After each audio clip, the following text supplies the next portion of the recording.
வணக்கம்.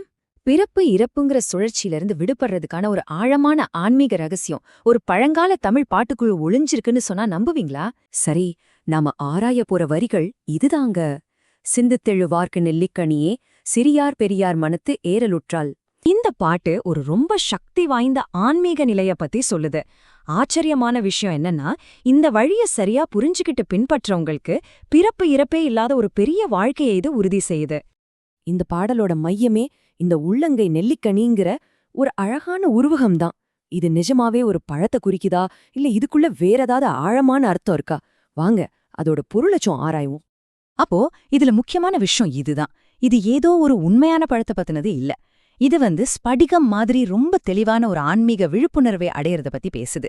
உள்ளங்கையில ஒரு நெல்லிக்கனிய வச்சா அதுல எந்த சந்தேகமும் இல்லாம எவ்வளவு தெளிவா தெரியுமோ அந்த அளவுக்கு தெளிவா இறைவனை நமக்குள்ளேயே உணர்றதுதான் இதோட உண்மையான அர்த்தம். இங்க ஒரு ஆச்சரியமான உண்மையை சொல்றாங்க பாருங்க. நாம எங்கெங்கேயோ தேடி அலையிற அந்த இறைவன் வேற எங்கேயும் இல்ல, நம்ம சொந்த கண்ணோட கருவெளியில ஒளிறது இல்லையா அவர் ஜோதி. அதுதான் அந்த தெய்வீகத்தோட பிரசன்னம். அதாவது அந்த தெய்வீக இருப்பு நமக்கு ரொம்ப பக்கத்துல, நமக்குள்ளேதான் இருக்கு. எவ்ளோ பெரிய விஷயம் பாருங்க. சரி, இந்த தெய்வீக தெளிவுதான் நம்ம இலக்குன்னா இயல்பாவே நம்ம மனசுல அடுத்த ஒரு கேள்வி வரும் இல்லையா? அந்த நிலையை ஒருத்தர் எப்படி அடையிறது? அந்த ஞான நிலையை அடையறதுக்கு இங்க ரொம்ப தெளிவா ஒரு 3 படிநிலைகளை சொல்றாங்க. முதல் படி, நமக்கு வழிகாட்டக்கூடிய ஒரு ஞான சத்குருவை நாம அணுகணும். 2வது படி, அவர்கிட்ட இருந்து நம்ம கண்ணு வழியா வழங்கப்படுற திருவடி தீக்ஷைங்கிற ஒரு ஆன்மீக தீண்டலை பெறணும்.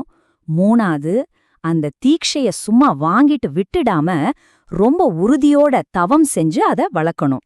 இந்த 3 படிகளையும் கரெக்டா பின்பற்றினா கிடைக்கிற பலன் என்ன? இந்த கவிதையில சொன்ன அந்த கடைசி வாக்குறுதிக்கும் இதுக்கும் என்ன சம்பந்தம்? வாங்க அத பார்க்கலாம். இந்த ஆன்மீக பயிற்சியோட விளைவு ரொம்ப ஆழமானதுங்க. இது நம்மள சாதாரண பிறப்பு இறப்பு சுழற்சியிலிருந்து விடுவிக்குது. கடைசியில மரணமும் கிடையாது, மறுபிறப்பும் கிடையாதுங்கிற ஒரு நிரந்தரமான நிலையை நாம அடையலாம். இதுக்கு பேர்தான் அந்த பாட்டுல சொன்ன பிறவாவரம். இந்த பயணத்தை பத்தி இன்னும் அதிகமா தெரிஞ்சுக்கணும் ஆசைப்படுறவாள் இப்போ ஸ்கிரீன்ல தெரியுற இந்த எண்களை தொடர்பு கொள்ளலாம். இறுதியா இந்த ஒரு சிந்தனையோட உங்களை விட்டு போறேன். பிறவிங்கிற பெரிய கடலை கிடக்கிறதுக்கான அந்த திறவுகோள் வெளியுலகத்துல எங்கேயோ இல்ல, உங்க சொந்த கண்மணிக்குள்ளதான் இருக்குன்னா அதை துறக்க நீங்க தயாரா?